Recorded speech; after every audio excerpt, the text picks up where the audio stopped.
16h30, Cyrielle Sarah Cohen. Bonjour à toutes et à tous et bienvenue sur Radio J. Ravi de vous présenter cette nouvelle émission aujourd'hui jusqu'à 16h30 avec mon invité. Il était venu nous voir la saison dernière pour nous parler de l'album qui porte son nom, chanteur, auteur, compositeur. Il a composé plus de 2000 chansons pour les plus grands artistes francophones, de Michel Sardou à Patricia Cass, de Johnny Hallyday à Dalida ou encore Mireille Mathieu, mais aussi Céline Dion et j'en passe, plus de 21 albums personnels à son actif. Aujourd'hui, Didier Barbelivien épouse la plume pour une longue histoire dans un roman qui s'intitule La seule façon d'aimer. C'est aux éditions Fayard et il fête également son 70e anniversaire aux Folies Bergères. C'est le 10 mars prochain.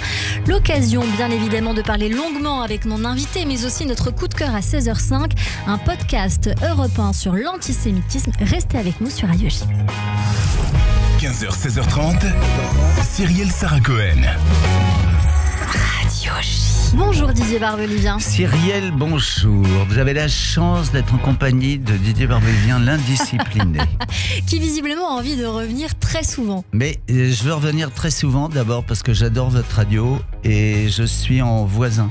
Tiens, je traverse le parc Monceau et je suis ici. Et c'est vrai que la balade est plutôt sympa. La balade est très sympa, même si je connais cette balade depuis 57 ans maintenant. Franchement, j'ai très envie. Il faut me trouver un petit truc à faire. Je viendrai lire un poème, vous lire des trucs, vous parler d'un livre, d'un disque que j'ai aimé. Vous me trouvez une petite rubrique impromptue, vous me laissez un message, vous me dites Didier, si tu veux bien traverser le parc et venir nous en parler. Écoutez, je prends note. Voilà. Je pense qu'on va en parler longuement après cette émission ensemble. J'ai beaucoup de trucs à faire dans la vie, mais là, c'est un vrai plaisir, quoi. Je viens avec mon chien, on traverse, tac, et on vient. Comment s'appelle votre chien ? Lulu. Lulu, ok. Je pensais qu'il y avait un de ses prénoms dans votre livre, puisque vous avez parlé du parc Monceau. On parle beaucoup du parc Monceau dans ce livre. On parle beaucoup du parc Monceau dans ce livre, on parle beaucoup des chiens, parce que... Avant Lulu, j'ai eu un Golden Retriever. C'est pour ça que je parle des Golden Retrievers. Là. Il y en a 3 dans ce livre. 3, et j'ai failli vivre comme le héros de mon livre. En fait, dans un livre, je me rends compte, parce que il va sortir bientôt, là, dans 2 jours. Dans 2 jours. Quand je refeuillette des trucs, c'est vrai que dans les détails, je mets énormément de moi ou de mon quotidien. Pas dans le... Comment dire, pas dans le traitement des personnages, puisque le personnage principal est une femme et que jusqu'à présent, je suis devant vous. Est-ce que j'ai l'air d'une femme ? Pas complètement. On ne sait plus aujourd'hui, Didier Barbelivien. C'est rassurant, Cyrielle. Alors, bref, mais c'est vrai que je mets beaucoup de mes choses quotidiennes. L'héroïne habite rue de Prony. Vous voyez, d'un coup, je me rends compte des trucs que j'ai inclus. Je la fais vivre dans les Yvelines où j'ai vécu longtemps. Vous voyez, ça me revient là. Mais ce sont que des souvenirs quelque part, souvenirs enfouis, dissipés, un petit dissimulés ou dissipés, on pourra dire ce qu'on veut, un et petit peu par-ci et là. Comme ça. Même pas à la surface, ils affleurent mais parfois la surface de l'eau. C'est inconscient. J'ai quand bien on vu écrit, que on c'est se rend pas inconscient. compte. Alors on va le voir. On va en parler longuement de ce livre, La seule façon d'aimer, qui sort dans 2 jours aux éditions Fayard. Merci beaucoup d'être mon invité, Didier, pour découvrir cette actualité. Mais dans cette émission, il y a toujours une règle, c'est tenter de découvrir qui vous êtes au-delà de ce que vous faites. Et pour ce faire, une nouvelle règle, vous demandez 3 mots pour vous décrire. Vous diriez lesquels ? Pour me décrire moi ? Ouais. Mélancolie,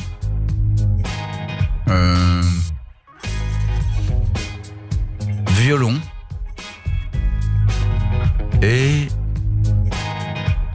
maison. Et maison, on va voir si ça colle avec votre personnalité tout au long de cette émission. Et pour ce faire, le début, toujours le début. Didier Barbelivien, on ne fera certainement pas la même émission que la dernière fois, mais pour ceux qui viennent d'arriver et qui n'ont pas eu la chance d'écouter notre premier échange, on va repartir au début. Vous êtes né un 10 mars dans le 14e arrondissement de Paris. D'ailleurs, c'est ce qui fait que le 10 mars prochain, vous serez en concert pour vos 70 ans aux Folies Bergères. Presque pas. Non, je vous assure que non. C'est vrai ? C'est tombé par hasard ? C'est Roberto Curleo, mon producteur, qui m'a dit tiens, j'ai signé au Casino de Paris. J'ai dit ah oui. Et il me dit c'est un dimanche après-midi. Bon, franchement, je faisais même pas gaffe. Il me dit c'est le 10 mars. J'ai dit t'as pas fait ça. Il me dit, si, pourquoi? J'ai dit, c'est mon anniversaire. J'ai dit, tu veux me faire travailler le jour de mon anniversaire? Non, c'est pas vrai parce que j'aurai la soirée de libre. Donc la soirée, ce sera plutôt bien, vous pourrez profiter. Vous allez, enfant, petit, passer vos vacances en Lozère, région d'où est originaire votre papa, mais vous êtes élevé au Congo, où votre papa fait de l'import-export d'animaux domestiques avant d'arriver en France à 6 ans. De bétail, hein, ils vendaient pas des chiens et des chats, mais de bétail. Des bêtes à cornes. Quel genre d'enfance vous avez eu et dans quel cadre vous avez grandi, avec le recul de la vie aujourd'hui, Didier Barbelivien? Ah mais moi, je suis sans détour sur mon enfance. J'ai détesté mon enfance. J'ai détesté être un enfant, je me suis ennuyé toute ma vie d'enfant. Je sais pas, je supportais pas d'être petit, d'être tenu à l'écart, des conversations d'adultes. Je supportais pas les règlements qu'on m'imposait. C'est pour ça que quand on me demande quel père je suis aujourd'hui, je dis plutôt, à mon avis, laxiste, parce que, enfin, laxiste, c'est pas ça. Non autoritaire, c'est-à-dire que j'impose pas à mes enfants des règles à la con que je supportais déjà pas à mon époque, et ça s'est pas arrangé. Et c'est de cette manière que votre grand-mère vous a éduqué, oui. Puisque à 13 ans, vous vous installez à Paris, dans le 11e arrondissement avec elle, et vous avez dit, j'ai commencé à aimer la vie à 14-15 ans. Et pourquoi je m'attarde là-dessus? Parce que dans votre livre, il y a ce personnage principal, cette femme, Jeanne Danicourt, qui va devenir un petit peu plus tard Jennifer Jones, on le verra dans un instant. Mais à ses 15 ans, elle a une vie qui n'est pas forcément celle d'une enfant de 15 ans. Elle est très heureuse, mais en même temps, très malheureuse par l'éducation de ses parents. Disons qu'elle n'est pas très malheureuse, mais elle est très conformiste, quoi. Elle est avec une maman extrêmement bourgeoise, elle est avec un papa qui travaille beaucoup, qu'elle ne voit pratiquement jamais. Elle vit dans un confort et un luxe quand même pas négligeable. Mais elle s'en fiche, elle préfère manger à la cantine avec ses copains délurés, avec ses copines. Elle n'aime, disons qu'elle n'est pas très... C'est pas qu'elle n'est pas à l'aise dans son milieu social, elle n'y est pas attachée. Elle n'est pas fan, elle n'est pas fière ni de la fortune de ses parents, ni de la facilité que ça lui... que ça lui procure, bien qu'elle n'en soit pas dupe. Tout le monde n'a pas un chauffeur pour l'amener à l'école, je veux dire. Elle, oui. Voyez ? Alors, elle commence à écrire, elle tient un journal, à peu près à l'âge où vous aussi, vous commencez à écrire, Didier Barbelivien. Vous écrivez, vous, de nombreuses chansons, mais avec toujours l'envie au départ de surtout devenir auteur de romans. Oui, enfin, si vous voulez faire une comparaison entre Jeanne Danicourt et moi, ou Jennifer Jones et moi, c'est vrai que je veux bien avouer que Jennifer Jones, c'est moi. Il y a beaucoup de moi dans Jennifer Jones. Mais ouais, c'est vrai que moi, très tôt, j'ai voulu écrire, mais même avant d'écrire, vous voyez, dans les salles de classe, j'étais celui qui regardait par la fenêtre, moi. Plutôt que regarder en direction du tableau. Donc, après, j'en suis venu naturellement à l'écriture puisque j'avais l'esprit en vagabondage permanent. Mais j'ai pas changé, hein. Mais Si vous me voyez assis dans le parc Monceau avec mon chien, il y a des gens qui passent, ils osent même pas me dire bonjour, tellement ils se disent mais là il est en train Il est très occupé. Ouais, dans sa tête, on voit qu'il est pas parmi nous et tout ça. Ça, c'est davantage Frédéric Durban. Ouais, c'est Frédéric Durban, mais ouais, Frédéric Durban, je sais pas, c'est peut-être plus William Westwood qui imagine des trucs, des situations bizarres. Parce que Frédéric Durban, pour expliquer à nos auditeurs, hein, c'est le même personnage, parce qu'ils vont se dire, on s'y perd là. Il parle de deux garçons en même temps. En fait, Frédéric Durban va devenir, pour les bienfaits de la cause, il va devenir William Westwood. Et William Westwood, il est très exigeant en matière d'écriture. Le lecteur comprendra pourquoi. Parce qu'il lui arrive un événement qui fait que, à part écrire, il lui reste pas grand-chose à ce monsieur-là. Et bref, il est plus porté vers l'imaginaire, alors que Durban, il ose pas trop se lancer. C'est un événement de sa vie qui va le précipiter dans un endroit où on a tout le temps d'écrire, qui s'appelle la prison. Ça vous laisse du temps. Sinon, peut-être, il aurait jamais écrit. Ou alors pour plaire à Jeanne Danicourt. Mais il se sent inférieur devant Jeanne d'Anicourt. Enfin, c'est compliqué. Et pourtant, c'est les deux mêmes personnages. Hein. Quand on lit le livre, ce que je dis, là, est compliqué, c'est limpide, parce qu'on passe de chapitre en chapitre, ils sont très courts, et on suit bien les deux protagonistes. Après, il y a les personnages satellites, il y a le père, la mère, la marraine, la meilleure amie, l'avocate, enfin, il y a du monde. Alors on va quand même expliquer aux auditeurs cette histoire assez folle. L'histoire, c'est celle de Jeanne d'Anicourt, cette jeune lycéenne de 15 ans passés. 16 ans passés.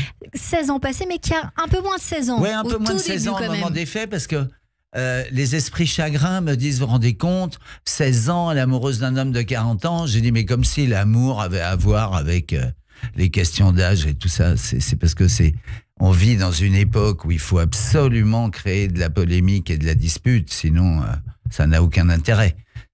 Comme je dis, tout est faux dans ce livre, tout, de la première à la dernière ligne, sauf un truc, le sentiment amoureux. Le sentiment amoureux, et justement, c'est ce que vous mettez en exergue, cette jeune lycéenne qui tombe amoureuse donc de son professeur de français, Frédéric Durban, qui a l'âge de sa mère, et alors cet amour va devoir s'arrêter pour des raisons évidentes, et surtout parce que le secret sera découvert. J'allais vous demander, qu'est-ce qui vous a inspiré cette histoire impossible et surtout volontairement au départ interdite par la loi? Elle n'est pas interdite par la loi, elle est réprimée par la loi, l'histoire. Enfin, il y a 25 ans, quand ils vivent ça, bien sûr que le prof est condamné, pas pour... il est condamné parce que la condamnation exacte, c'est ascendant sur une personne mineure par personne ayant autorité. Enfin, on connaît les termes juridiques. Et en fait, j'ai construit l'histoire de Gabriel Russier à l'envers. Quand Gabriel Russier a donné fin à ses jours, qui était un professeur de Marseille qui avait une liaison avec un élève de 17 ans, à l'époque, ça m'a énormément choqué parce que j'avais l'âge de cet élève et je trouvais extrêmement choquant que l'administration de l'éducation nationale s'en prenne autant à ce professeur, le mette autant au banc de la société pour avoir eu une liaison avec un élève de 17 ans qui en faisait 24, quoi. Je veux dire, à un moment, il faut qu'on arrête l'hypocrisie, la bien-pensance, il faut arrêter tout ça. Si vous avez une liaison avec une adolescente qui fait encore une petite fille pour aller au square, je veux bien, mais si vous avez une liaison avec une fille de 16 ans à qui tout le monde en donne 20, vous voyez, c'est-à-dire on lui fait passer des tests devant des gens et on dit quel âge elle a, cette jeune femme. Et il y en a plein qui vont dire 20 ans. Mais c'est aussi une problématique aujourd'hui, c'est que les jeunes filles font beaucoup plus que leur âge, donc on peut s'y perdre. Mais non, c'est pas une problématique, c'est un signe des temps. Peut-être dans 30 ans, elles feront plus jeunes, j'en sais rien. Mais là, on leur propose tellement de transformations physiques, il faut être tellement une bimbo, il faut être tellement sexy, alors que bon, les gens se parlent presque plus. Peut-être dans 15 ans sexuels, dans 15 ans, les relations sexuelles auront disparu à 50%. On ne sait pas, quoi. Et à la fois, il faut donner une image. Ça n'est pas son cas. Elle ne rentre pas dans cette catégorie. Mais sa meilleure amie dit de toute façon, elle ne fait pas son âge, ni physiquement, ni mentalement. Elle est beaucoup plus mature que toutes ses copines à l'école. Et elle est surtout très belle. La seule façon d'aimer sort dans 2 jours aux éditions Fayard. Il résonne pour moi ce titre comme le refrain d'une chanson de France Gall, Donner pour donner. Ah oui, c'est vrai qu'il y a cette phrase-là. J'ai pensé à ça tout de suite. Est-ce que vous pensez vraiment qu'il n'y a qu'une seule façon d'aimer, Didier Barbelivien ? Non, ce n'est pas la seule façon d'aimer. Il ne faut pas prendre ça comme un truc unique. Moi, je me suis inspiré de la phrase de Françoise Sagan. J'aurais peut-être dû l'appeler la seule manière d'aimer. Parce que là, la seule façon, on dit, peut-être il y a qu'une manière, enfin, une façon, c'est la sienne. Si c'est pas ça, on peut pas aimer. C'est pas vrai. Sagan dit, moi, n'en déplaise à tout le monde, j'ai aimé quelqu'un à la folie, à ce que d'autres appellent la folie. Et ça peut, pour les gens extérieurs, ça peut effectivement ressembler à de la folie. Mais Sagan s'en défend en disant « c'est pour moi la seule façon d'aimer ». Elle n'a pas envie d'aimer tiède, quoi. Elle veut aimer à l'eau chaude, voire brûlante. Et vous, Didier Barbelivien? Oui, moi j'ai toujours été comme ça aussi. Mais depuis l'âge de... la première fois que j'étais amoureux, je me souviens, je devais avoir 12 ans. J'étais tombé amoureux d'une fille, évidemment à l'école. C'était fini. Bon, j'étais déjà pas très attentif à mes études à l'époque. Enfin, j'étais pas le premier de la classe. Mais plus rien ne comptait que cette jeune fille. Je passais devant chez elle 10 fois par jour pour voir si je la verrais à la fenêtre ou dans son jardin. Enfin, c'est un truc qui rend comment dire, accro, quoi. On est accro. Est-ce que comme vos personnages qui, dans plusieurs chassés croisés, vont finir peut-être ou pas par se retrouver, le mystère va rester entier, il faudra lire le livre pour le découvrir, mais est-ce que vous pensez qu'on peut vivre sans son amour? Bien sûr qu'on peut. On peut de manière platonique, c'est-à-dire il y a une case de notre cerveau, enfin moi je l'ai vécu ça hein, dans ma vie, qui n'était pas disponible sentimentalement. Maintenant, dans les relations physiques, non, j'en avais. Comme Jennifer Jones vit une vie de jeune femme libre. On peut difficilement être plus libre qu'elle ne l'est. Hein. D'abord parce que c'est dans son caractère, il n'y a rien qui la réfrène, il n'y a rien qui la retient, sauf un seul truc. Elle ne peut pas tomber amoureuse. Il y a dans ce livre... deux personnages principaux qui vont changer de nom, je pense que les auditeurs l'ont compris. Pourquoi ce changement d'identité? Parce que il fallait qu'ils changent de peau. Après pour avoir droit, vous diriez? Oui, pour avoir droit et après ce qui leur était arrivé. Parce qu'on n'imagine pas l'un sortant de prison, l'autre allant avec le petit bouquet de fleurs le chercher à la sortie et que la vie allait reprendre comme avant. Non, non, c'est impossible ça. Donc, les circonstances de leur vie, l'un et l'autre, vont devoir changer de nom. Elle, d'une manière un peu frivole, un peu légère, parce qu'elle va passer de l'anonymat au mannequinat et en fait à la célébrité d'une comédienne, l'immense célébrité. Et lui, il va le décider pour des raisons, comment dire... juridique presque, c'est-à-dire lui il se dit je pourrais pas continuer à porter mon nom parce qu'on va me ressortir mon histoire toute ma vie. Il sait qu'il faut qu'il change d'identité, il sait pas encore qu'il va changer de visage, il sait pas pourquoi. Et ça, on va le laisser en suspens. En tout cas, votre livre tient en haleine, Didier Barbelivien. Je vous le disais en off. J'ai été très embêtée parce que j'ai beaucoup... je me suis attardée sur la chronologie puisque c'est de cette manière qu'on lit votre livre. Vous démarrez par l'héroïne, donc qui a grandi, réussi, accueille sa trentaine. Sauf que le temps nous joue des tours parce qu'on est en 2015 et que vous nous propulsez 5 ans plus tard, donc en 2001, lorsqu'elle est toute petite. Pas plus tard. 5 ans avant, 10 ans avant. 2015 et après on est en 2001. Oui, on est bien il y a avant. 14 ans on avant. est bien avant. Et donc 15 ans avant. Et oui, et donc je me suis attardée sur ce temps et j'ai été persuadée qu'on était en 2021. Vous voyez comme quoi c'est le temps qui me joue des tours à moi. On est en 2015 quand elle a 31 ans. Et donc on comprend qu'il y a ces histoires d'adultes, d'enfance, et puis se chasser croiser à un moment donné. Et ça m'a donné envie de diffuser un titre de votre dernier album qui s'appelle Le Secret et qui raconte assez bien cet amour finalement interdit. Enfin, c'est pas un amour interdit. Dans mon disque, c'est une histoire d'adultère, si vous écoutez bien. Mais eux, c'est pas du tout une histoire d'adultère. C'est une histoire d'amour qui les dépasse. Ils sont dépassés par ce qu'ils vivent. Ils n'ont pas cherché. Enfin, elle est plus responsable que lui parce que elle a jamais connu ça. Il y a un adultère, disait Barbelivien. Il n'est pas marié, cher ami. Mais il est quand même en couple. Il est en couple, oui, mais comment dire, ils sont emportés. Et il ne peut pas...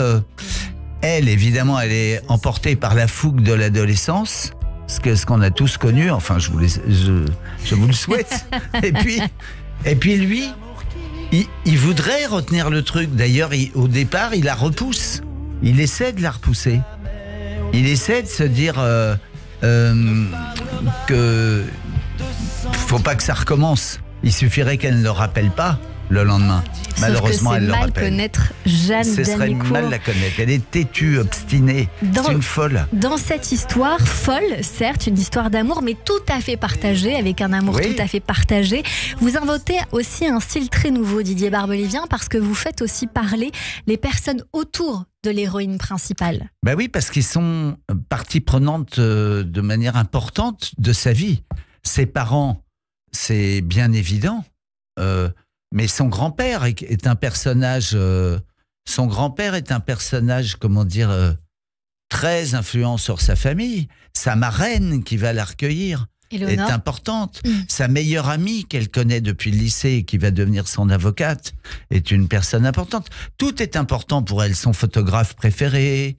Mais elle a juste cette obsession qui la lâche jamais de retrouver l'homme qu'elle aime. Alors, est-ce que ce sera le cas ou pas ? Il faut lire le livre pour ça.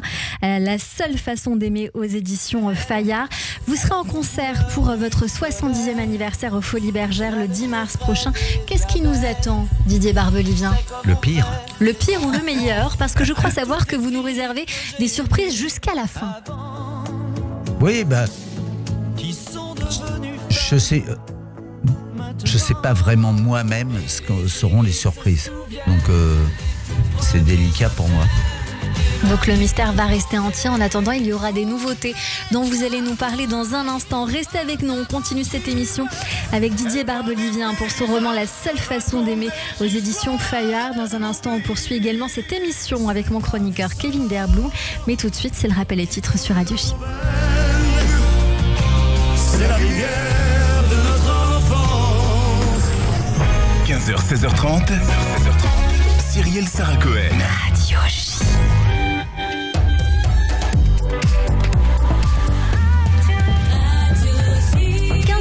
Sur Radio J, bonjour et bienvenue. Tout de suite, le rappel des titres avec Etani Belaïch.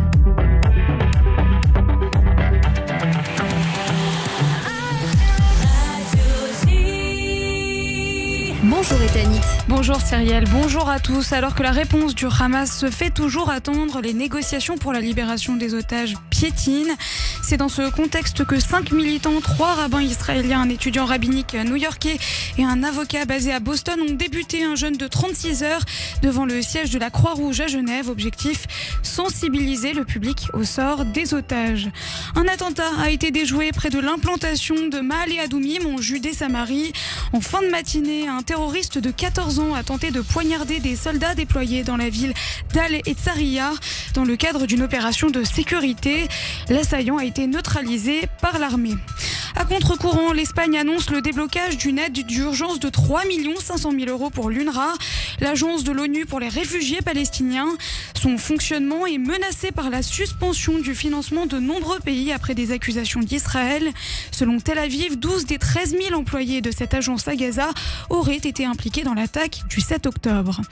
L'ambassadrice d'Israël en Russie, Simona Alperin, a été convoquée par le ministère russe des Affaires étrangères pour ses déclarations dites inappropriées lors d'une interview accordée au journal russe Commerçant.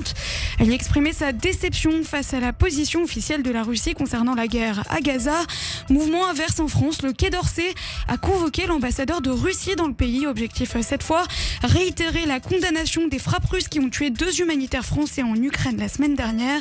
Paris va également dénoncer le regain de désinformation qui cible l'Hexagone. Manœuvre coordonnée de la Russie selon le ministère des Affaires étrangères. Sans surprise enfin, la motion de censure déposée par la gauche contre le gouvernement de Gabriel Attal a été rejetée à l'Assemblée nationale. 124 députés ont voté pour, loin de la majorité absolue des 289 voix. Et merci beaucoup Etani Belaïch. On vous retrouve à 16h pour le journal complet. Tout de suite une très courte pause et on poursuit notre émission avec Didier Barbelivien et mes chroniqueurs sur Radio J. Radio J. Le 6-9, Ilana Ferradian. Tous les matins, à 7h45 sur Radio J, Christophe Barbier. Je vous retrouve tous les matins dans le 6-9 d'Ilana Ferradian avec un invité politique chaque jour. C'est le Barbier du matin. C'est tous les jours, à 7h45 sur Radio J. Radio J. Radio J. 15h, 16h30. Après des interférences. Cyrielle Sarah Cohen. De retour, merci de passer votre après-midi avec nous jusqu'à 16h30 avec mon invité aujourd'hui Didier Barbelivien pour son roman La seule façon d'aimer aux éditions Fayard. Il sera en concert pour son anniversaire le 10 mars prochain aux Folies Bergères et vous nous préparez des nouveautés, Didier Barbelivien. Des nouveautés sur scène, il y en aura forcément puisque je fais jamais 2 fois le même tour de chant, mais vous dire lesquelles à presque 1 mois et demi de ce spectacle, non, j'en suis incapable. Moi, à mon avis, je vais choisir les chansons la veille. Et il y a surtout des nouveautés dont vous avez peut-être envie de nous parler avec Roberto. Coerleo, ce qu'on va faire avec Roberto. Oui, il est question de créer une comédie musicale, pas moins, c'est prétentieux ce terme, à partir de mes chansons. Et je crois que ça va commencer en janvier 2025. Ça s'appelle Sous les Sunlight, le spectacle. Est-ce que vous cherchez éventuellement des chanteurs? Est-ce qu'il y aura un casting en prévision? Est-ce que les gens qui nous entendent... Alors là, ça c'est évident, mais ça c'est la communication de Roberto Coerleo et de Twin Music qui va s'occuper de ça, parce que moi je reste directeur artistique du projet avec 2 autres personnes, mais c'est pas... c'est pas moi qui vais décider des castings, du choix des interprètes et tout ça. Mais vous en cherchez en tout cas quelques-uns. Est-ce qu'il y a des profils en particulier? Là, je suis bien incapable de vous répondre. Par contre, vous pouvez inviter Roberto Coerleo, lui, il va vous en parler. Vous voyez qui c'est, Roberto Coerleo? Très bien, parfaitement. Il a produit Bernadette Soubirous, il a produit Je vais t'aimer, le spectacle de Michel Sardou. Qui marche très bien. À partir des chansons de Michel Sardou. Oui, qui marche mieux que bien. Et... franchement, il est charmant. Vous pouvez l'inviter, il va tout vous raconter. Eh bien, écoutez, en plus, nous avons travaillé dans la même entreprise, donc c'est l'occasion de pouvoir en plus le revoir. Dans cette partie d'émission, on va découvrir toute la culture que vous aimez ou qui pourrait vous plaire. Et tout de suite, c'est la chronique flashback avec Kevin Derblum. Radio J. 15h, 16h30.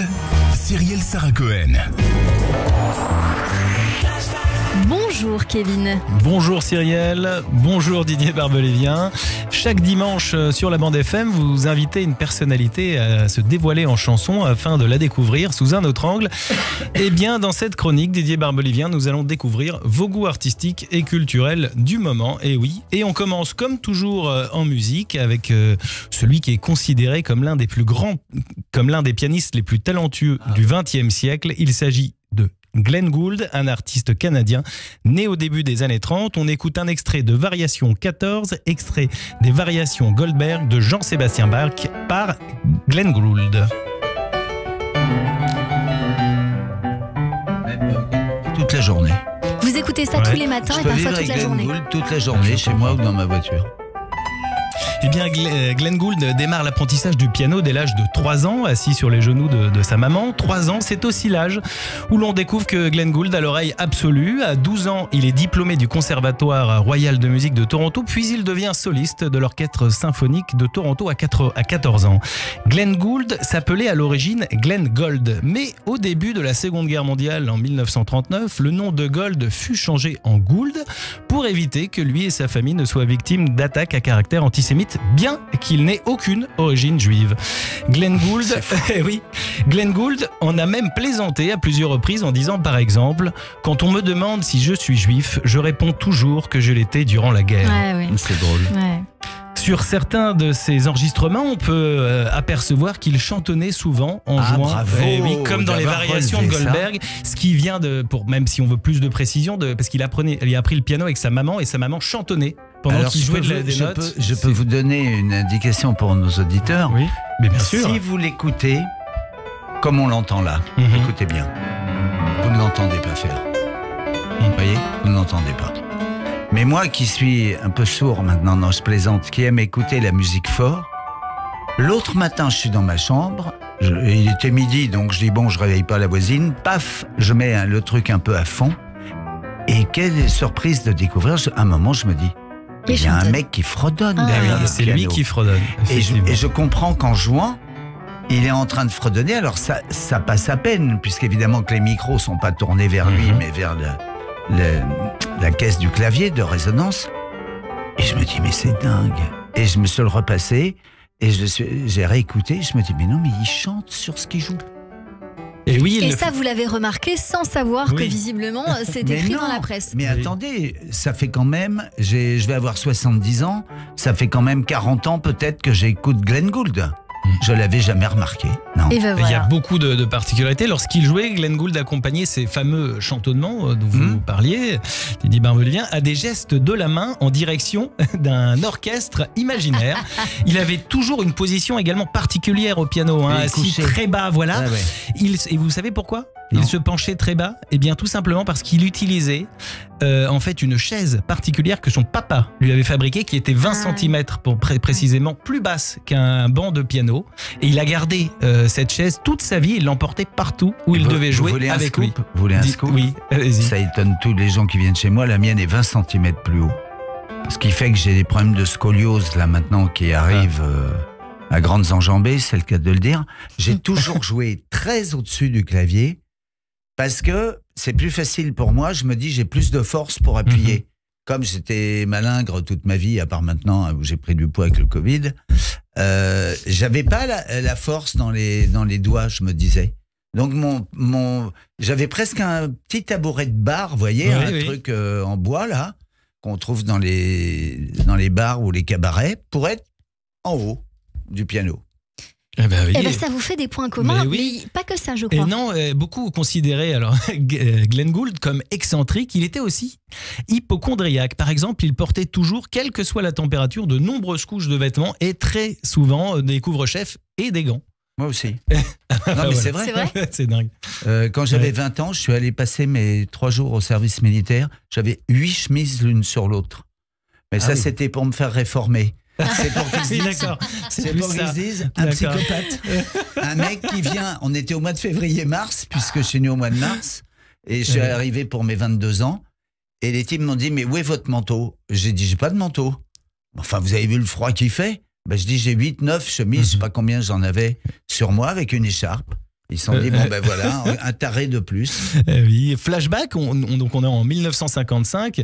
Glenn Gould enregistre le disque qui le rendra célèbre, d'où mon choix là, aujourd'hui de la variation de Goldberg.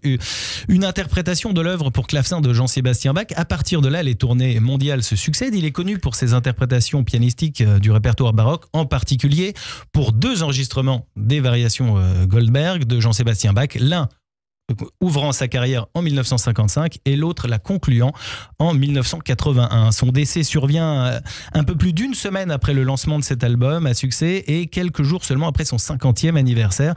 D'ailleurs, les premières mesures des variations de Goldberg sont gravées sur sa pierre tombale. C'est une jolie anecdote.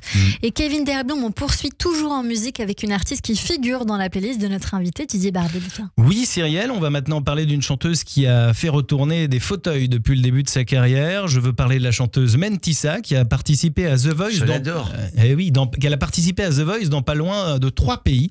De 3 pays, oui. The Voice Kids en Belgique, elle remporte en 2014. Puis elle participe à The Voice Hollande en 2019. Et enfin, elle participe à The Voice France en 2020 où elle termine finaliste de la saison 10. Vraiment pas. Et je vous propose d'écouter un extrait de Mamma Mia de Mentissa. J'adore.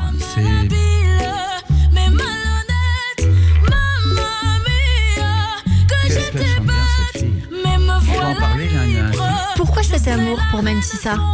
Parce qu'elle chante remarquablement bien. Je crois, je ne veux pas dire une bêtise parce que je ne suis pas un spécialiste de l'actualité musicale par les temps qui courent, mais je crois que c'est Vianney qui écrit les chansons. Et Vianney a trouvé une forme d'écriture pour elle exceptionnelle. C'est même Vianney. Mais même le titre d'avant. Oui, mais c'est ça, c'est ce que j'ai. Je vous laisse faire ma chronique si vous voulez. Non, mais Didier Barbelivien avec plaisir. Mais non, mais vous avez raison. On n'a rien préparé, mais là, bien on sûr. est en direct. Mais c'est ça, c'est Vianney qui avait écrit Et Bam, la chanson qu'elle avait exceptionnelle de la finale. Moi qui en ai écrit quelques-unes dans ma vie, je peux vous dire que c'est une chanson sublime. C'est ça. Et en fait, justement, pour raccrocher les wagons, en fait, en octobre 2021, Mentissa elle rejoint le label de Vianney, justement, et avec la diffusion de son titre Ebam, qu'elle avait chanté en finale sur les radios. Oui, bien sûr, elle a sorti en 2022. Mentissa, sort son premier album intitulé La Vingtaine, et le titre qu'on entend, Mamma Mia, est extrait de cet album, et il est écrit par Vianney, comme vous l'avez si bien dit. Il faut que je passe chez mon livreur de CD m'approvisionner. Je savais même pas ça. Je vais me le mettre à fond dans la bagnole, je vais m'éclater. Et oui, dans sa chanson Mamma Mia, Mentissa parle d'une femme qui réfléchit à une relation passée qui s'est mal terminée en raison des actions malhonnêtes d'un homme avec qui elle a eu une histoire d'amour. Elle se souvient de son amant italien qui était censé être sa personne essentielle, mais il n'était pas aussi innocent qu'elle le pensait. Elle utilise l'expression Mamma Mia, qui est une expression de surprise ou d'incrédulité en italien, pour exprimer son regret de ne pas avoir réalisé que l'homme était malhonnête. À la fin de la chanson, elle décide de laisser le passé derrière elle et de passer à autre chose, déclarant qu'elle brûlera tout ce qui est lié à son ex, y compris sa maison. Dans l'ensemble, Mamma Mia est une chanson italienne. Alors, voilà. Parce que pour mettre le feu à la baraque. Dans l'ensemble, Mamma Mia est une chanson qui explore la douleur et la trahison d'une relation passée, ainsi que le processus de passer à autre chose et de gagner en indépendance. Notons que l'aventure de The Voice se poursuit pour Mentissa, puisqu'elle est désormais coach dans The Voice Belgique. Elle aura tenu tous les postes. Voilà, c'est sûr. Voilà. Et on aura le plaisir d'écouter Ebam tout à l'heure. Après la musique, la lecture, avec un livre que vous avez lu récemment, Didier Barbelivien, et qui vous plaît. Oui, en effet, il s'agit du livre L'Enragé de Sorge Chalandon. L'auteur de ce livre avait comme prénom de naissance Georges, qu'il a choisi de modifier en Sorge, car c'était le nom que lui donnait sa grand-mère. Sorge Chalandon a passé 34 ans à Libération. Il est aujourd'hui journaliste au Canard enchaîné. C'est un ancien grand reporter qui a reçu de nombreux prix, comme le prix Albert Londres en 88, pour ne citer que celui-là. Sorge Chalandon est l'auteur de 10 romans. En 2023, il publie L'Enragé. Alors, l'histoire de comment s'est construit en fait l'idée de ce livre. Nous sommes en 1977. Sorge Chalandon, qui travaillait à Libération à l'époque, lit que le centre d'éducation surveillé de Belle-Île-en-Mer va fermer. Petite précision, ce centre d'éducation surveillé est en fait une colonie pénitentiaire pour mineurs qui avait d'abord comme détenus des communards et à partir de 1880 des petits voyous des villes, des petits brigands, mais aussi des cancres turbulents, des gamins abandonnés et des orphelins. Les plus jeunes détenus avaient 12 ans. Le soir du 27 août 1934, 56 gamins se sont révoltés et se sont évadés de cette prison, une prison cernée par la mer.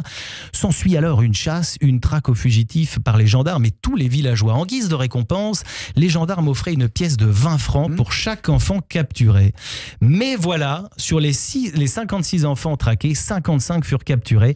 Il manquait donc un évadé à l'appel qui ne sera jamais retrouvé. Sorge Chalandon décide donc alors de se glisser dans la peau de cet enfant qui n'a pas été retrouvé. Il va raconter sous forme d'un roman l'histoire de cet enfant, celle, dit-il, d'un enfant battu qui lui ressemble. Dans son roman, Sorge Chalandon raconte l'histoire, et je le cite, de la métamorphose d'un fauve né sans amour, d'un enragé obligé de desserrer les poings pour saisir les mains tendues. Pourquoi vous aimez ce livre? Alors parce qu'il est, il est d'une écriture implacable, c'est-à-dire Chalandon a un talent d'écrivain exceptionnel. Il traduit un caractère que j'aime parce que c'est un rebelle, on a beau lui faire mal, on a beau vouloir le faire plier, il lâchera pas le morceau. Et c'est un livre admirable parce que c'est là où on voit la magie de l'auteur. Je veux pas tout raconter et surtout pas raconter la fin, mais il sera puni cet enfant parce que ce serait pas moral qu'il le soit pas parce qu'à un moment il tue quelqu'un dans le livre. Alors il sera puni, mais d'une manière dont on ne peut pas s'attendre qu'il sera puni. Lui-même ne peut pas s'y attendre, le petit gamin qui se retrouve dans cette situation. Il ne peut pas s'attendre à ce qui va lui arriver. Mais c'est remarquable parce que on le voit, lui, le héros, on voit ses amis qui souffrent aussi, qui sont tabassés. On voit bien les personnels, le visage du personnel pénitentiaire. Comment dire, on est dans cette atmosphère, quoi. Si par exemple quelqu'un décidait d'en faire un film, je vous dis pas le casse-tête pour trouver les personnages, mais par contre le scénario est juste sublime, juste. C'est marrant parce que pendant que vous en parliez, je voyais un film se Mais c'en dérouler. est un énorme. Oui. Et l'autre jour, C'est je un parlais succès. avec une amie, on était à table et on parlait de ce livre. Et j'ai dit, si Clint Eastwood avait eu 30 ans de moins, il fallait lui donner à faire. Mais même pour, vous allez me dire, je parle sous votre contrôle, mais pour avoir vu du coup quelques interviews aussi de Chalandon, il explique quand même qu'à l'époque, quand il travaillait à Libé, il était très occupé. Parce qu'il avait eu cette info, il avait lu cette info, mais il y a des années et des années. Et c'est sorti, voilà, mais lui, ça le hantait en fait. Mais et quand je comprends. à partir du moment où il a eu plus de temps, entre guillemets, et il a travaillé au Canard enchaîné, il a pu avoir le temps, il s'est dit, ça y est, c'est pour moi, il faut que j'écrive ce livre. Il faut vraiment trouver le réalisateur ou la réalisatrice, parce qu'attention, dans les réalisatrices, il y a des femmes tout à fait capables de réussir ça. Ça peut être exceptionnel, hein, parce que c'est un scénario de dingue. Vous direz un film américain ou un film français? Un film américain. Enfin non, un auteur français avec un réal américain. Parce que pour réaliser ça, pour moi, les Américains sont ce qu'ils sont. Il y a des hauts, il y a des bas, mais au niveau de la maîtrise de l'image, je dis bien de l'image, l'écriture, j'aime pas forcément les films américains. Par exemple, Anatomie d'une chute est un film sublime, fait en français par une femme, tiens. Comment elle s'appelle, Juliette, la réalisatrice. Justine Triet, vous voulez dire de l'Anatomie? Qui ça? Justine Triet de l'Anatomie. Oui, je l'appelle Juliette. Justine Triet. Justine Triet. Ça veut dire si je deviens gâteux.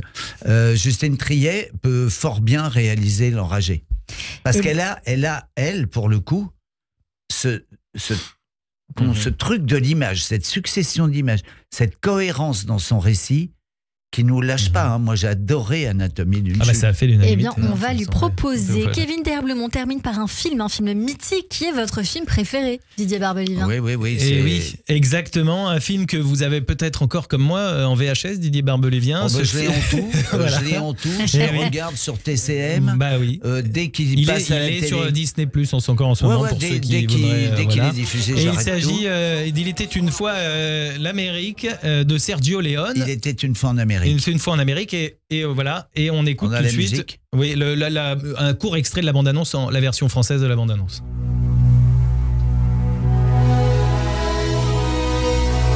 Il était une fois une amitié de gosse. Nous jurons de verser au fonds commun 50% de tout ce qu'on empochera.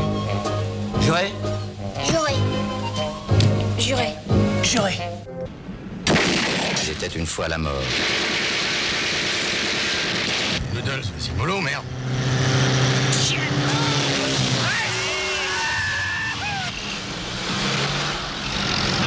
Il ne pense qu'à ce projet, à rien d'autre. Il était une fois la violence.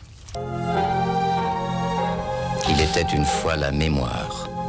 Nous sommes en 1984, après un tournage interminable de plus d'1 an. Il était une fois en Amérique, en anglais Once Upon a Time in America, en italien C'era una volta in America. Le dernier film réalisé par Sergio Leone sort enfin. Il s'agit d'un film américano-italien. C'est pourquoi je vous ai infligé mes accents anglais et italiens. Avec un accent comme le mien, Didier Barbelivien. Avec le génie. Avec le génie de la musique. Le génie mondial. C'est ça. Ennio Morricone. Exactement. Et avec mon accent italien, Didier Barbelivien, on est sûr que je ne suis pas l'ex-italien de Mentissa dont elle parlait dans sa chanson Mamma Mia. Le film Il était une fois en Amérique est une adaptation du roman À main armée, The Hoods en anglais, de Harry Gray, paru en 1952. Un film avec un casting fou, avec entre autres Robert De Niro, James Woods, Joe Pesci et Elizabeth McGovern, pour ne citer que. Le premier opus Il était une fois dans l'Ouest se situe à l'époque de la conquête de l'Ouest. Là, on est sur une trilogie. Du coup, le deuxième, Il était une fois la Révolution, se déroule en pleine révolution mexicaine. Et Il était une fois en Amérique revient sur la période de la Prohibition et l'avènement de la mafia américaine. Le film explore les thèmes de l'amitié d'enfance, l'amour, la luxure, l'avarice, la trahison et les relations brisé. Ce film est l'œuvre testamentaire de Sergio Leone qui meurt 5 ans après la sortie de ce film. L'année de sa mort, il se consacrait à un projet portant sur le siège de Leningrad. Évidemment, la musique, on en parlait, la bande originale est signée évidemment de Ennio Morricone. C'est la 8e collaboration entre Morricone et Leone. La musique du film d'Ennio Morricone, que le réalisateur Sergio Leone appelait son scénariste, est si puissante qu'elle nous transporte totalement dans l'atmosphère mélancolique du film. Sergio Leone a d'ailleurs tourné de nombreuses scènes avec la bande-son du film qui défilait sur des haut-parleurs afin que ses acteurs s'imprègnent de cette ambiance. Je vous laisse donc tout naturellement avec la musique de fin du film d'Il était une fois en Amérique d'Ennio Morricone.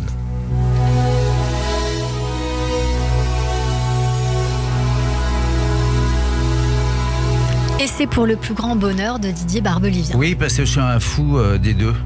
Sergio Leone et Ennio Morricone. Il était une fois en Amérique. Pourquoi c'est mon film préféré? Parce que je l'ai vu 25 fois peut-être. Il n'y a pas une image, un plan que je voudrais retirer. Pas une. Pas un dialogue, pas 3 notes de musique. C'est juste fascinant. Ça me met en comme les chiens de chasse là, à l'arrêt. Je regarde. Je peux le regarder 2 fois même de suite s'il faut. Parce que je découvre toujours une image, un plan sur le marchand primeur, je sais pas, le truc, le café où il observe la petite fille. Enfin bref, c'est une folie. Ça donne envie alors de le voir ou le revoir. Tout à fait, merci Kevin Derblum pour nous avoir fait voyager dans les goûts culturels de notre invité. Merci Kevin. Merci. Radio J. 15h, 16h30, Cyrielle Sarah Cohen. Et puis on va poursuivre cette émission avec une citation d'Oscar Wilde qui a dit « Parfois nous pouvons passer des années sans vivre du tout et tout à coup notre vie entière est concentrée dans un seul instant. » Essayons, si vous le voulez bien, de faire ça maintenant avec vous Didier Barbelivien. Ma première question est celle-ci. Si vous aviez la possibilité de reprendre votre vie depuis le début, vous changeriez quoi ? Beaucoup de choses, mais c'est trop personnel pour que je réponde à ça. Quel conseil vous donneriez à un enfant pour réussir sa vie ? De n'avoir comme seul objectif que la liberté. Y a-t-il eu un plus bel âge dans votre vie ? Et si oui, pourquoi ? Oui, il y a eu un âge, je ne sais pas si c'est un plus bel âge, mais il y a eu un âge favorisé. C'est mon adolescence, c'est quand je me suis vraiment ouvert aux autres et à la vie. Parce qu'avant, j'étais dans mon monde intérieur et j'avais du mal à communiquer et à en sortir. C'est bizarre, hein ? Y a-t-il eu alors une erreur que vous regrettez, mais que vous avez résolue ? Non, parce que j'ai dû en faire tellement d'erreurs dans ma vie que elles ont fini par devenir, je veux pas dire mon quotidien, mais pourquoi pas des qualités à des moments. Non, je plaisante avec ça, mais je fais des erreurs, ouais, j'ai pas arrêté, je crois. Et puis si, quand même, à un moment, j'ai arrêté. Si, autour de 50 ans, je commençais à me dire, bon, maintenant, arrête. Arrête d'être le cinglé que tu es, arrête. Parce qu'en fait, ce qui est drôle, c'est que dans ma vie professionnelle, j'ai toujours eu une image de petit chanteur de variété, propre sur lui, l'auteur fait des chansons qui dérangent personne et tout ça. Et dans ma vie privée, c'était le bastringue absolu.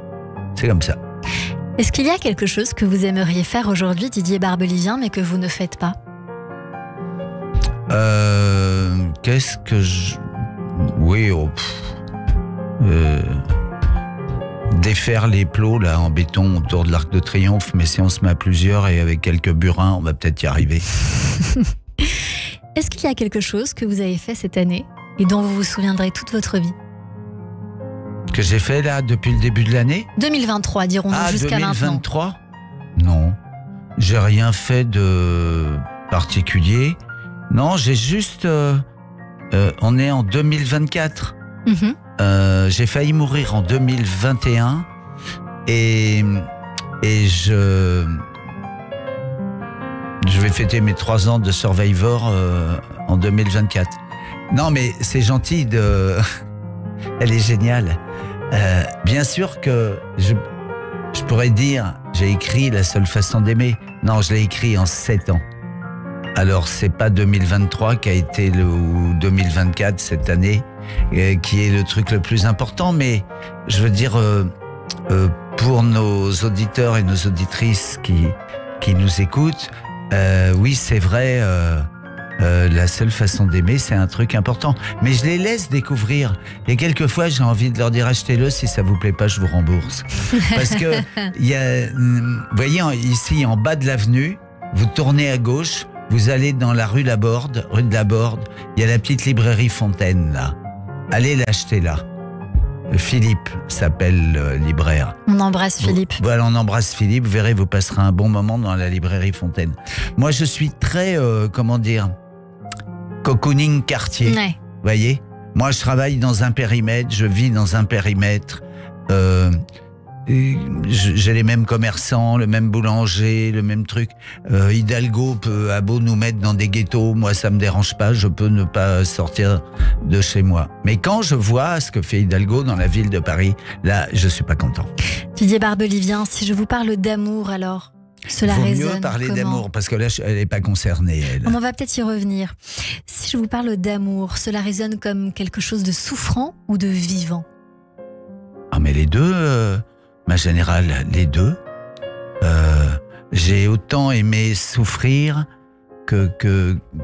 enfin, aimer souffrir, faut pas exagérer, mais je regrette pas. L'écrivain William Faulkner avait écrit cette phrase que j'adore: entre le chagrin et rien, je choisis le chagrin. Si vous pouviez changer une chose sur votre corps ou sur votre personnalité, au choix, vous diriez quoi? Alors là, attendez. Vous vous rendez compte, les questions, il faut y répondre du tac au tac. Mon corps, ouais, alors là, je ferais... non pas des travaux, parce que ça me paraît irrémédiable, irrécupérable. Une tête bizarre, hein, il y a des jours. Bref. Est-ce que j'aurais aimé être... Ah ouais, je me suis demandé un jour si j'aurais aimé être plus grand. Parce que je suis pas grand, je fais 1m70, 1m71. Ben non. Finalement, je me trouve à la bonne taille. Comme je disais, la bonne taille pour les jambes, c'est quand les pieds touchent bien par terre. Et c'est vrai. Et maintenant, psychologiquement, j'aurais aimé être, moins impatient, moins réactif, plus faux cul. Vous voyez, j'en rencontre tellement.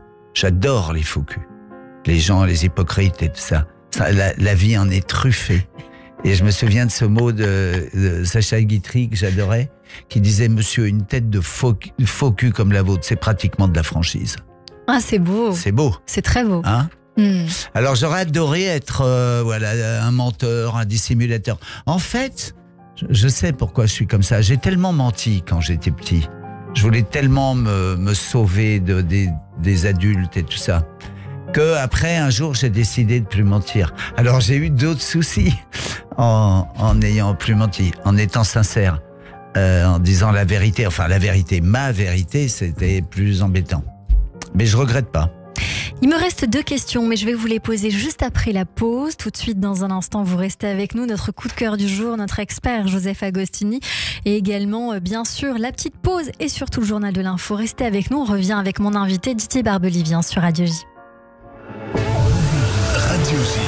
Vous écoutez Radio J à Paris sur 94.8 en DAB+, et sur notre appli Radio J. Radio J.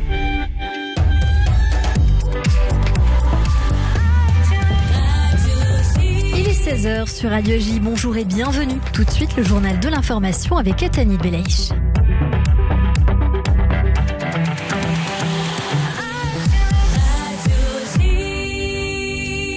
Bonjour Etani.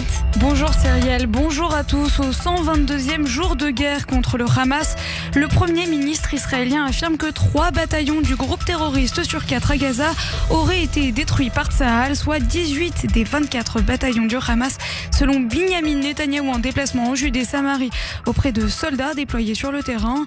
Nous sommes sur le chemin de la victoire totale, affirme-t-il. Sur le front nord, Tsahal a éliminé 3 membres du Hezbollah en frappant le sud du Liban, annonce faite par le groupe terroriste libanais.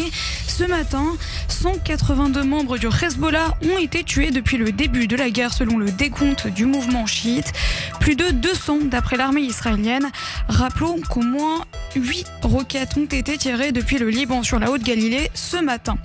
Du côté des négociations, une délégation du Hamas est aujourd'hui en Caire, en Égypte, délégation qui pourrait être suivie par des membres de factions palestiniennes avant que la réponse écrite concernant l'accord de libération des otages ne soit remise à la partie égyptienne. Pascal Sunshine.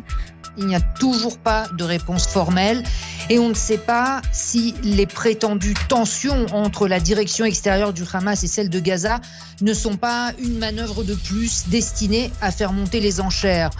Oussama Hamdan, un des dirigeants de l'organisation palestinienne qui se trouve à Beyrouth, indiquait ce matin qu'il n'y aurait aucune libération d'otages tant qu'Israël ne se serait pas engagé sur une date de retrait de Gaza et sur une levée du blocus. Clairement, avant d'entrer dans les détails sur la durée de la trêve, les modalités de libération des otages ou le nombre de terroristes qui seront relâchés en échange, le Hamas veut des garanties préalables d'Israël sur la fin de la guerre et sur le retrait de Tsahal, et que ces garanties figurent dans les termes de l'accord. Il est possible aussi que le Hamas compte sur la nouvelle visite mercredi à Jérusalem du secrétaire d'État américain Anthony Blinken, qui renforcerait la pression diplomatique américaine sur Israël pour accélérer la réalisation d'un accord. Notre correspondante en Israël, Pascal Sunshine, le chef de la diplomatie américaine, est de retour au Moyen-Orient pour œuvrer en faveur d'une trêve. Anthony Blinken est arrivé en Arabie Saoudite en début d'après-midi pour la première étape d'une nouvelle tournée au Moyen-Orient, la 5e depuis les massacres du 7 octobre. Le ministre français des Affaires étrangères, Stéphane Séjourné, également en tournée dans la région, et lui, aujourd'hui en Israël. En conférence de presse depuis Jérusalem, il a rappelé le soutien de la France à l'armée israélienne dans sa guerre contre le Hamas et a annoncé une aide française aux victimes de viols terroristes. Stéphane Séjourné. Je veux aussi rappeler notre émotion face aux crimes à caractère sexuel commis le 7 octobre. Leur négation, leur relativisation sont indignes. Nous continuerons à le rappeler et à agir pour les victimes. J'ai ainsi l'honneur d'annoncer aujourd'hui que la France soutiendra à hauteur de 200 000 € l'association des centres de réponse aux victimes de viols en Israël. Stéphane Séjourné, le ministre français des Affaires étrangères, le ministre qui doit encore rencontrer les principaux responsables israéliens, parmi lesquels le Premier ministre Binyamin Netanyahou ou encore le ministre de la Défense Yoav Gallant. En France, le Premier ministre Gabriel Attal a fait face à sa première motion de censure, motion déposée par la gauche. Sans surprise, le texte n'a pas été adopté. Seuls 124 députés ont voté pour, loin des 289 voix requises pour l'adoption de la motion. Le chef de l'exécutif a dénoncé une initiative de la gauche qui prône le blocage permanent. Le haut-commissaire au plan François Bayrou a été relaxé au bénéfice du doute dans l'affaire des assistants parlementaires européens du MoDem. Le président du parti centriste avait comparu du 16 octobre au 21 novembre pour complicité de détournement de fonds publics européens avec 10 cadres du parti et élus centristes à ses côtés. Un cauchemar de cette année vient de s'achever, a réagi le leader centriste. Son parti et 8 de ses représentants sont en revanche condamnés. Enfin, Teddy Riner a remporté le tournoi de judo de Paris à moins de 6 mois des Jeux Olympiques avant de tenter cet été pour la deuxième fois d'égaler le japonais Tadahira Namura, seul judoka triple champion olympique en individuel. Le chef de file du judo français s'est donc emparé seul hier d'un record, 8 victoires qu'il co-détenait avec Lucie Descos. Et merci beaucoup Etani Belaïch, on vous retrouve demain à partir de 14h. En attendant, c'est la suite de notre émission avec mon invité Didier Barbelivien et mon coup de cœur du jour sur Radio J. Radio J. Bonjour, c'est Lise Gutmann. Le 10-11, Lise Gutmann. Ravi de vous retrouver tous les matins au programme Judaïsme, divertissement, communauté. Radio J.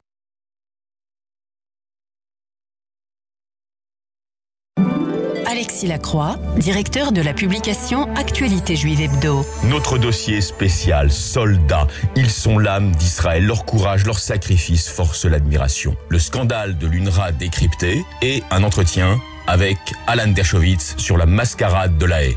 Retrouvez chaque semaine Actualité Juive sur abonnement et en digital sur actualitéjuive.com. Actualité Juive, l'hebdomadaire incontournable de la communauté. Radio J. Radio J. Radio J. Radio J. 15h, 16h30. Cyrielle Sarah Cohen. Merci de nous rejoindre sur l'antenne de Radio J. Si c'est le cas et que vous êtes avec nous depuis le début de cette émission, merci pour votre fidélité. Si vous venez de nous rejoindre. Bien ici. Je ne sais pas si je vais pas passer la soirée. Finalement. Mais je crois qu'on va vous garder et puis vous êtes engagé, Didier. Je peux mettre un petit matelas là, par terre. En tout cas, on vous prend avec grand plaisir. Vous êtes venu nous voir pour votre roman La seule façon d'aimer aux éditions Fayard. Vous serez le 10 mars au Folies Bergères. Et puis, je rappelle qu'on vous retrouve sur Europe 1. Aussi. Tous les dimanches. Je peux dimanches. faire une annonce perso, tiens, parce que j'y pense. Évidemment. Vendredi de 17 à 20h, j'adore ça parce que j'adorais y aller quand j'étais ado et j'aurais jamais imaginé qu'un jour je dédicacerais un livre de Drugstore Publicis en haut des champs, là où Madame Machin nous a mis des petits plots en béton bien autour de l'Arc de Triomphe. Non, je la lâcherai pas, hein, la maire de Paris. Alors vous avez envie qu'on parle d'Anne Hidalgo, moi c'est avec grand plaisir puisque ma question suivante c'était si vous étiez président, quelle serait la première mesure que vous prendriez, Didier Barbelivien? Me débarrasser des écologistes et de la mairie de Paris, de la direction de la mairie de Paris, parce qu'attention, elle n'est pas seule, hein. Ils sont toute une bande, hein. Ils sont juste abrutis. C'est même pas un truc politique. Ça n'a plus rien à voir avec la politique. Il y a un moment, il faut être abruti pour faire ce qu'il faut. Ça porte en français, ça porte un nom, il faut être des idiots complets. Vous voyez, réduire un espace où déjà, c'est très compliqué de circuler. Ou un malfaisant, comme disait Michel Audiard. Michel Audiard, il appelait les gens comme ça, les malfaisants. C'est-à-dire, il n'y a rien de...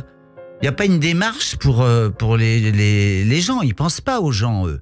Ils circulent dans des voitures avec chauffeur. Ils en ont rien à foutre. Ils ont un gyrophare sur le toit pour passer dans les embouteillages. Et après, ils vous disent « Ah non, on l'utilise jamais. » Bien sûr, on l'utilise jamais. Didier Barbelivien, ma dernière question, c'est qu'aimeriez-vous que les gens retiennent de vous? Que malgré ce que je viens de dire sur la maire de Paris, que j'étais un mec gentil. Et vous avez bon cœur. Je rappelle qu'on peut retrouver cette séquence en podcast démarrée tout à l'heure avant la pause sur le YouTube de Radio J, radioj.fr et sur toutes les plateformes d'écoute de l'émission. Radio J. 15h, 16h30, Cyrielle Sarah Cohen. Et je rappelle qu'on vous retrouve, Didier Barbelivien, sur Europe 1 tous les dimanches dans 10 mois ce que tu chantes, de 17h à 18h, avec un invité qui se dévoile à vous autour de 5 chansons qui ont marqué sa vie, ce qui n'est pas sans lien avec notre coup de cœur du jour sur Radio J. Bonjour Virginie Giraud. Bonjour.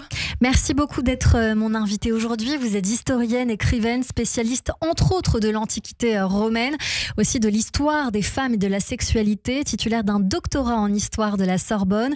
Et on peut vous entendre également chaque semaine dans l'émission Au cœur de l'histoire. C'est le samedi et le dimanche de 15h à 16h sur Europe 1. Vous proposez en l'occurrence des perspectives historiques pour prendre de la hauteur par rapport à l'actualité. On aime beaucoup ça en tout cas dans cette émission-là. D'ailleurs, ce qui s'est passé en octobre dernier en Israël, je crois, vous a inspiré un nouveau numéro dans un premier temps. Tout à fait. Il faut savoir que Au cœur de l'histoire sort d'abord en podcast avant d'arriver sur l'antenne, ce qui nous laisse une grande liberté. Et effectivement, comme beaucoup de gens, le 7 octobre, j'ai été bouleversée par ce que j'ai vu. Pourtant, j'ai l'habitude de voir des images difficiles en tant qu'historienne, de travailler sur des sujets complexes. Mais là, je voyais en direct un pogrom et je n'arrivais pas à en croire mes yeux. Donc la sidération passée, je suis rentrée au bureau le lundi et je leur ai dit à mon équipe, il faut qu'on travaille sur ce sujet et qu'on travaille sur l'histoire de l'antisémitisme. On était parti, tout le monde a dit oui tout de suite, et on était parti sur une série en 4 épisodes et finalement elle en fait 5 et on aurait pu continuer longtemps, mais il fallait qu'on se cadre aussi. C'est ce que j'allais vous demander, mais ça, on va y aller crescendo dans un instant. Depuis le 20 janvier, vous avez alors lancé un podcast qui s'intitule « Aux origines de l'antisémitisme ». J'ai trouvé la démarche très ambitieuse, courageuse aussi. Le fait de dire aussi que c'est un pogrom, ce n'est pas sur tous les médias et c'est un parti pris. C'est donc l'après 7 octobre et j'imagine la montée en puissance de l'antisémitisme en France qui a donc bien nourri cette idée. Exactement, parce que comme beaucoup d'historiens et comme beaucoup de gens, vous savez, dans les dîners un peu animés où on parle d'histoire, on se dit qu'est-ce qu'on aurait fait si on avait vécu pendant la Deuxième Guerre mondiale. Impossible de répondre à cette question. Et aujourd'hui, même si c'est pas tout à fait comparable, on peut se poser la question qu'est-ce qu'on fait pour que l'antisémitisme ne monte pas. J'ai la chance d'avoir une petite voix dans les médias et je l'ai utilisé parce que je vis dans un pays républicain, je veux défendre les valeurs républicaines et je ne veux pas vivre dans un pays antisémite. Et il me semble vous avoir vu d'ailleurs sur CNews à plusieurs reprises. Virginie Giraud, c'est un podcast qui me fait penser, pour l'avoir écouté, à l'excellent travail en complément du vôtre de Jonathan Ayoun qui s'intitule L'histoire de l'antisémitisme, que je vous recommande d'inviter un jour d'ailleurs dans votre podcast. C'est ça. Exactement. Une série documentaire disponible encore, je le dis parce que juste là, disponible encore 7 jours en replay sur arte.tv et puis sur les autres réseaux. C'est un travail tout à fait complémentaire, en cohérent avec le vôtre, où vous interrogez de grands spécialistes. Vous revenez sur les origines donc de la haine, vous le dites dans le teasing, contre le peuple juif depuis l'Antiquité jusqu'à la Shoah, et que vous avez donc choisi de raconter en 5 temps. Est-ce qu'on peut avoir ces temps ?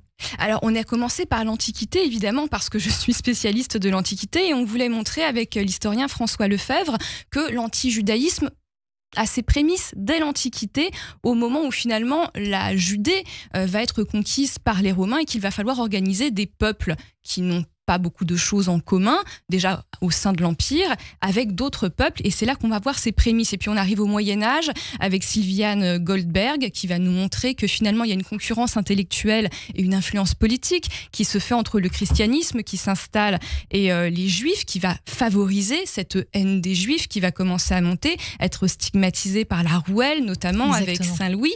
Et puis on va continuer au 19e siècle avec l'affaire Dreyfus, la façon dont la presse va traiter l'antisémitisme avec une montée de la presse d'extrême droite extrêmement violente, et on va finir à la Shoah. On va finir à la Shoah. Le 4e épisode est avec Adeline Vrona, enseignante-chercheuse à l'Université Paris-Sorbonne, qui parle des médias comme caisse de résonance des théories antisémites, mais aussi donc la Shoah pour terminer, avec Pierre-Jérôme Biscara, qui est historien et spécialiste du sujet. J'aimerais qu'on s'arrête un temps avec vous, si vous le voulez bien, sur le 3e épisode avec Denis Charbit, que nous connaissons bien ici, professeur de sciences politiques à l'Open University d'Israël, avec un extrait.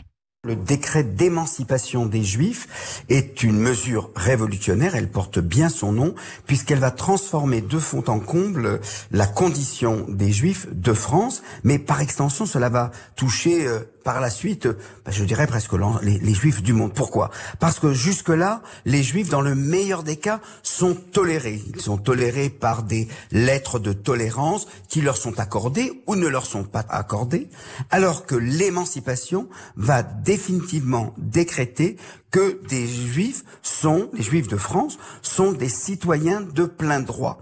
Cela veut dire que, premièrement, toutes les discriminations dont ils ont été l'objet sont abolies ou vont être abolies. Et puis, cela signifie surtout que les Juifs ne sont pas une minorité au sein d'une majorité française. Non, ils font partie de la nation française, et leur distinction est une distinction confessionnelle, le fait qu'ils soient juifs comme d'autres sont catholiques ou protestants à la même époque. Et donc on parle de ce décret d'émancipation des Juifs qui date, il me semble, du 28 janvier 1790, Virginie Giraud. 91, pardonnez-moi. On parle de cela, mais on parle aussi de la politique, comme vous l'avez dit, entre la gauche et la droite. On voit qu'il y a ce chamboulement qui passe de la gauche à la droite. Et on va écouter encore un extrait, et on va peut-être pouvoir se l'expliquer à nos jours. Là où on a pointé tout à l'heure un antisémitisme à gauche, eh bien cette valeur politique de l'antisémitisme va passer de la gauche à la droite de manière définitive. Ça ne veut pas dire qu'il n'y aura plus à gauche des hommes politiques ou des individus qui sont antisémites, mais ça veut dire que ce ne sera plus une idéologie fondamentale dans l'idéologie générale des partis de gauche. C'est la fameuse conversion de Jean Jaurès par rapport à Jules Guesde, qui lui estimait que, juif ou pas juif, l'affaire Dreyfus est une affaire entre bourgeois, et donc ne souhaitait pas prendre parti, en tout cas certainement pas en faveur d'Alfred Dreyfus. Il est donc question de l'affaire Dreyfus, mais on voit bien ce chamboulement entre la gauche et la droite, l'antisémitisme qui migre. Est-ce qu'aujourd'hui on peut considérer que cela a fait le sens inverse ? Ah ben totalement, c'est la révolution qui s'achève finalement, puisque, comme l'explique très bien Monsieur Charbit, le marxisme, le communisme et le socialisme ont une racine qui est aussi antisémite, puisque le juif a été perçu comme le patron, celui qui contribue à oppresser le prolétariat.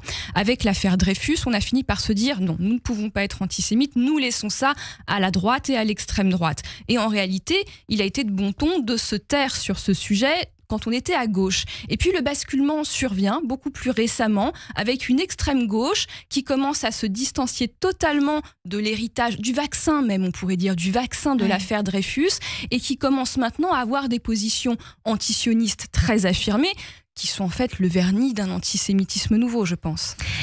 Virginie Giraud, est-ce que pour autant, on ne doit plus craindre l'extrême droite aujourd'hui, vous pensez ? Alors je pense que ce serait de l'angélisme de penser comme ça. Autant je pense qu'il y a une partie des jeunes qui sont très à droite aujourd'hui, qui ne sont pas du tout antisémites, parce qu'il n'y a pas d'héritage pétainiste ou de fantasme comme il y en a eu au début du XXe siècle. Autant il y a quand même une racine antisémite aussi à l'extrême droite et il ne faut pas l'ignorer. Il faut savoir que donc ce danger est aux deux côtés du spectre politique, c'est-à-dire ceux qui flirtent avec la lutte contre les valeurs républicaines. Et quand on reste vraiment attaché aux valeurs républicaines, finalement, c'est là qu'on se prémunit le mieux contre l'antisémitisme et le racisme, quel qu'il soit. Est-ce qu'on ne tient pas à l'épisode 6, peut-être 7 ou 8 de votre excellent podcast ?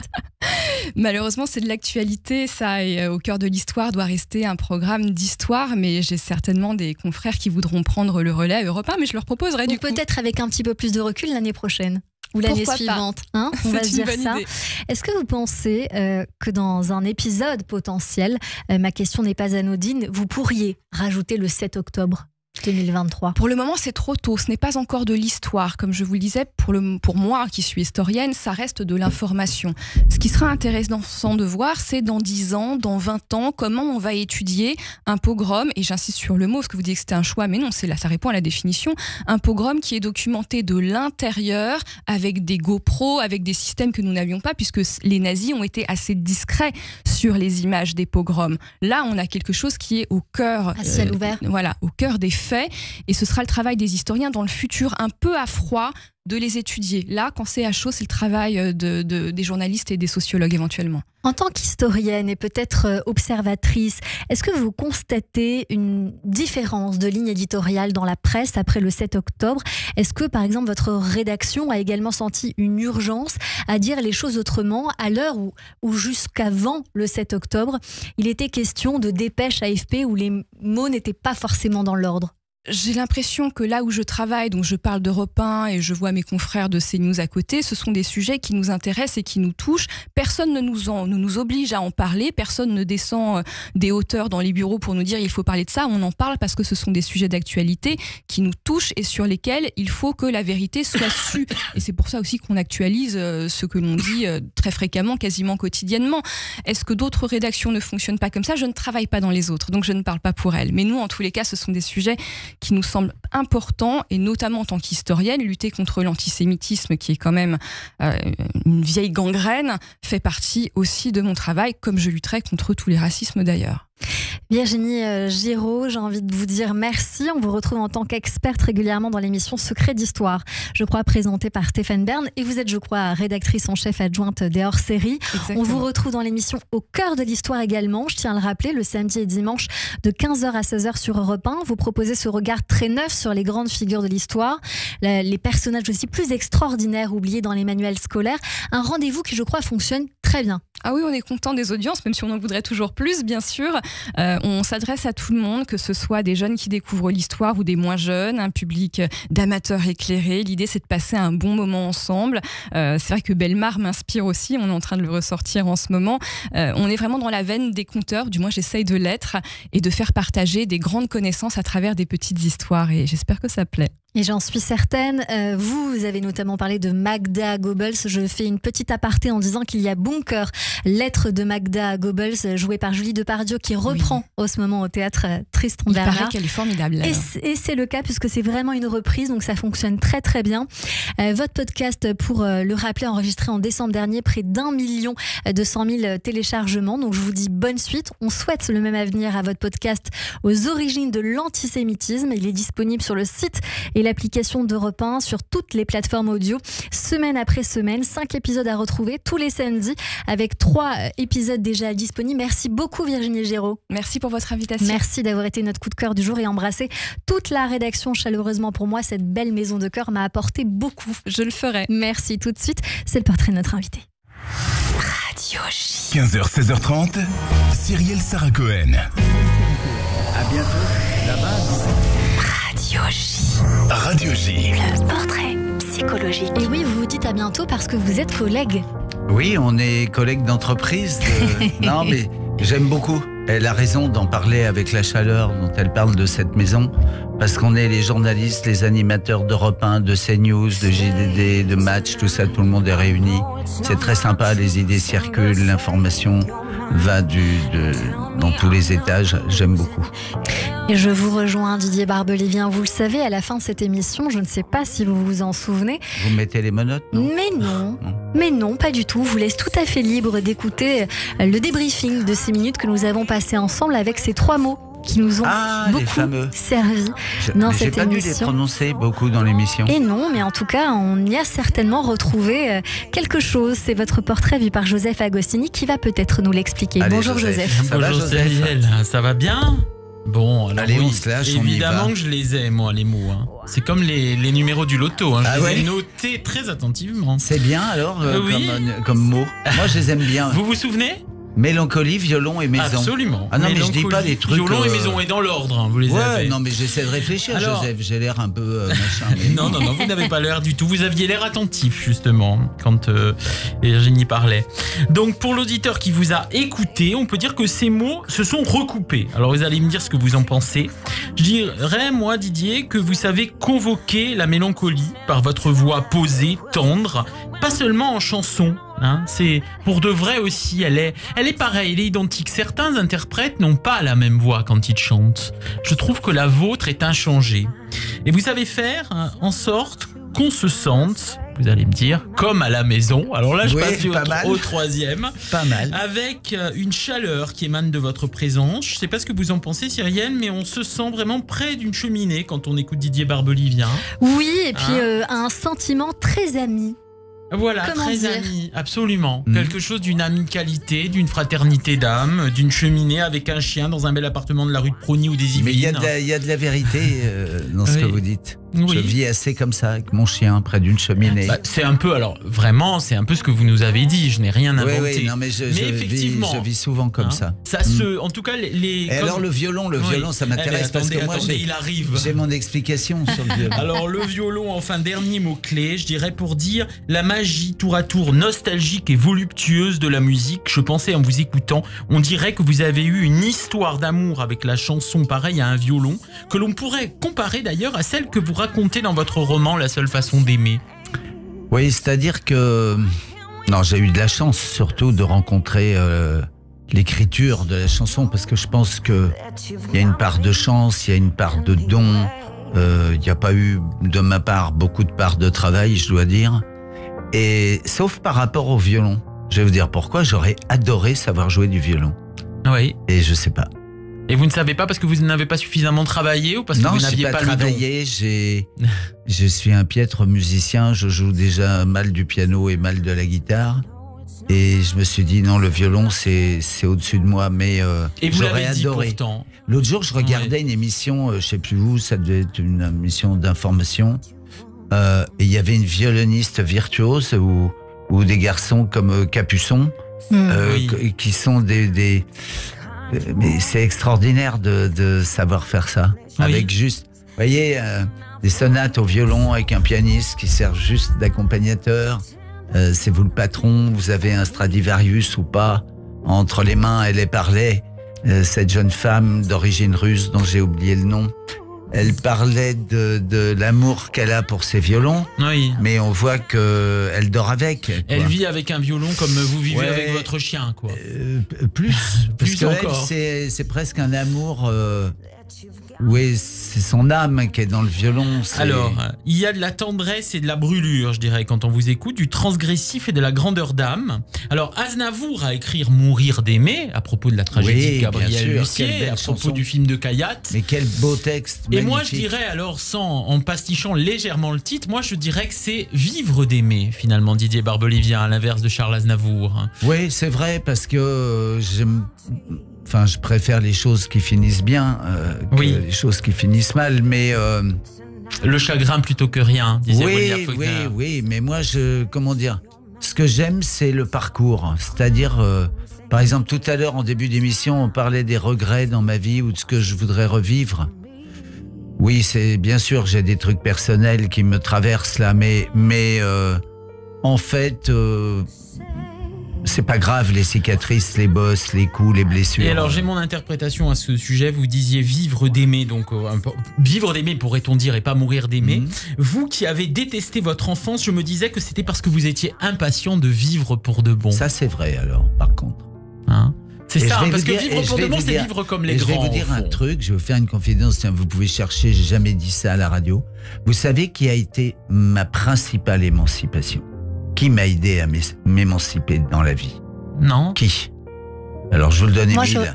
Je vous le donne, Émile, encore une fois, comme disait Coluche. Qui m'a émancipé totalement? C'est-à-dire, ma vie était un truc, un couloir, un corridor d'ennui avec un horizon, machin. Qui m'a aidé? C'est une artiste? Moi, j'aurais dit votre grand-mère. L'un et l'autre, vous approchez. Ah. Vous approchez. Entre les deux, alors. Cyrielle, peut-être un peu plus. Oui, même complètement, puisque ma grand-mère fait partie de cette engeance. Ah, alors les femmes de votre famille. Toutes les femmes. Pas les femmes de ma famille, forcément. Toutes les femmes, d'accord. Les femmes ont été mon émancipation, parce que j'ai trouvé dans les femmes de la tendresse, de la bienveillance, de l'amour, de l'admiration. Elles m'ont tout donné. Alors moi, je rends autant que je peux faire. Justement, vivre d'aimer et non pas mourir, vous qui avez détesté votre enfance, de vivre comme les grands, en liberté tout l'été, dirait Dalida, et pour traverser la rivière de l'enfance, rappelle l'une de vos célèbres chansons écrites pour Michel Sardou et Garou. Ouais. J'en ai cité 3 quand même, des gens qui vous ont porté là. Alors, à part écrire, il ne lui reste pas grand-chose, avez-vous dit au sujet d'un de vos personnages, et je me suis posé la question à ce moment-là. Et vous, que vous reste-t-il, Didier Barbelivien? Moi, je ne sais faire que ça. Alors, moi, j'ai pas de, j'ai pas de complexe par rapport à ça. Je sais pas changer une roue, je sais pas planter un clou, jouer du violon, je sais pas faire cuire un truc sans le faire brûler. Enfin, encore qu'à la poêle, je me débrouille pas trop mal, mais tout ce qui va dans le four avec moi, ça brûle. Je sais pas faire. N'imaginez pas, voyez de quoi je me sers pour communiquer avec le monde. En tout cas, vous avez traversé le temps, le nôtre, le vôtre, en égrénant vos bouts d'amour. Et pour ça, merci Didier Barbelivien. Vous êtes adorables l'un et l'autre. Merci Joseph Agostini, notre psychanalyste que l'on retrouve tous les lundis sur Radio J. Radio J. 15h, 16h30, Cyrielle Sarah Cohen. À la couleur du soleil. C'est la fin de cette émission avec vous, Didier Barbelivien. Ça me fait très plaisir. Merci beaucoup. Je vous propose de revenir une fois par mois. Je viens. Attention, moi, tous il ne faut les lundis pas me dire ça. Non, mais le rendez-vous est pris. C'est vrai? Tous les lundis. Lundi, je crois que ça va être très bien parce que je me souviens. Est-ce que quelquefois Maryse, qui est ma collaboratrice à Europe, Maryse Jacquet, est-ce qu'elle me fait venir le lundi? Pratiquement jamais. Allez, 15h35, 5 minutes à vous. 5 minutes, je viens vous parler d'un truc. Alors, vous pouvez pas le voir parce que c'est à la radio. On vient de se serrer la main, mesdames et messieurs. Le rendez-vous est pris en direct sur l'antenne de Radio J. Avec joie, plaisir de vous revoir et de vous avoir. Eh bien, ce sera fait. Je vous préviendrai 2-3 jours avant pour pas trop vous surprendre. Je dirais voilà, j'ai lu ça, je viens en parler avec bonheur, avec plaisir, nanana, ou avec colère. Eh bien, ce sera l'un ou l'autre. C'est noté. Didier Barbelivien, on vous retrouve en attendant avec votre roman La seule façon d'aimer aux éditions Fayard. Rendez-vous demain avec, bien évidemment, mon invité Andy Coq dès 15h sur Radio J. Belle journée à tous.